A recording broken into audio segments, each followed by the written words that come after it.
IBS irritable bowl syndrome ಇತ್ತೀಚಿನ ದಿನಗಳಲ್ಲಿ ಪ್ರತಿಯೊಂದು ಏಜ್ ಗ್ರೂಪ್ ನವರಲ್ಲೂ ಈ ಪ್ರಾಬ್ಲಮ್ ಬಹಳ ಕಾಣಿಸ್ಕೊಳತೈತಲ್ಲ.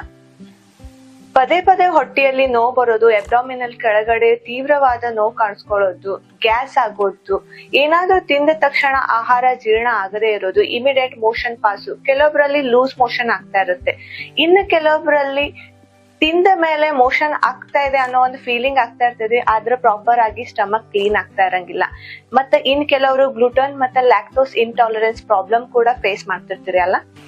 ಯಾರೆಲ್ಲ ರೆಗ್ಯುಲರ್ ಆಗಿ ಆಲ್ಕೋಹಾಲ್ ಅನ್ನ ಕನ್ಸಮ್ ಮಾಡ್ತಾ ಇರ್ತೀರಿ, ನಾನ್ ವೆಜ್ ಮಸಾಲೆ ಯುಕ್ತ ಅಂದ್ರ ಜಾಸ್ತಿ ಹುಳಿ ಖಾರ, ಹಸಿ ಖಾರ ಮತ್ತು ಎಣ್ಣೆ ಇರುವಂತ ಪದಾರ್ಥಗಳನ್ನ ಯಾರು ಜಾಸ್ತಿ ಸೇವನೆ ಮಾಡ್ತಿರ್ತೀರಿ, ಕಾರ್ಬೋನೇಟೆಡ್ ಡ್ರಿಂಕ್ಸ್ ಅಂದ್ರೆ ಕೋಲ್ಡ್ ಡ್ರಿಂಕ್ಸ್ ಮತ್ತು ಸೋಡಾಗಳನ್ನ ರೆಗ್ಯುಲರ್ ಆಗಿ ಯಾರು ಸೇವನೆ ಮಾಡ್ತಿರ್ತೀರಿ, ಬೇಕರಿ ಐಟಮ್ಸ್, ಪ್ರೊಸೆಸ್ಡ್ ಮತ್ತೆ ಪ್ಯಾಕ್ಡ್ ಇರುವಂತಹ ಫುಡ್ ಐಟಮ್ಸ್, ಜಾಸ್ತಿ ಶುಗರಿ ಐಟಮ್ಸ್ ಗಳನ್ನ ರೆಗ್ಯುಲರ್ ಆಗಿ ಯಾರು ಕನ್ಸಂಪ್ಷನ್ ಮಾಡ್ತಿರ್ತೀರಿ ಅಂತವ್ರಲ್ಲಿ ಈ IBS ಪ್ರಾಬ್ಲಮ್ ಕಾಣಿಸ್ಕೊಳ್ತೈತಿ.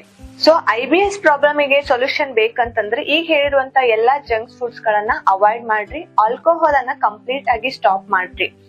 ಧಾನ್ಯ, ಕಾಳು, ಬೇಳೆ, ತರಕಾರಿ, ಸೊಪ್ಪುಗಳನ್ನ ಆದಷ್ಟು ಮೃದುವಾಗಿ ಬೇಯಿಸಿ ಸೇವನೆ ಮಾಡ್ಕೊಳ್ರಿ. ಬಿರುಸಾದ ಮತ್ತು ಬೀಜಗಳಿರುವಂತ ಹಣ್ಣುಗಳನ್ನ ಅಂದ್ರೆ ಪೇರು, ಆಪಲ್, ಪಿಯರ್, ಆರೆಂಜ್ ಗಳನ್ನ ಆದಷ್ಟು ಅವಾಯ್ಡ್ ಮಾಡ್ರಿ. ಗ್ಯಾಸ್ ಕ್ರಿಯೇಟ್ ಮಾಡುವಂತ ತರಕಾರಿಗಳು ಅಂದ್ರ ಕ್ಯಾಬೇಜ್, ಕಾಲಿಫ್ಲವರ್, ಬೀನ್ಸ್, ಮಶ್ರೂಮ್ ಗಳನ್ನ ಕೂಡ ಅವಾಯ್ಡ್ ಮಾಡ್ರಿ. ಇನ್ನ ಲ್ಯಾಕ್ಟೋಸ್ ಇಂಟಾಲರೆನ್ಸ್ ಪ್ರಾಬ್ಲಮ್ ಇರೋರು ಹಾಲಿನ ಪದಾರ್ಥಗಳನ್ನ ಆದಷ್ಟು ಅವಾಯ್ಡ್ ಮಾಡ್ರಿ.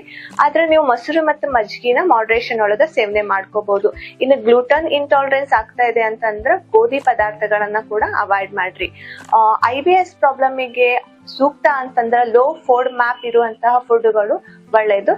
ಯಾರಿಗಾದ್ರೂ ಸ್ಪೆಸಿಫಿಕ್ IBS ಪರ್ಸನಲೈಸ್ಡ್ ಡೈಟ್ ಚಾರ್ಟ್ ಬೇಕು ಅಂತಂದ್ರೆ ಸ್ಕ್ರೀನ್ ಮೇಲೆ ತೋರಿಸಿರುವಂತ ನಂಬರ್ಗೆ ಕಾಲ್ ಮಾಡಿ ನನ್ನನ್ನ ಕನ್ಸಲ್ಟ್ ಮಾಡ್ರಿ.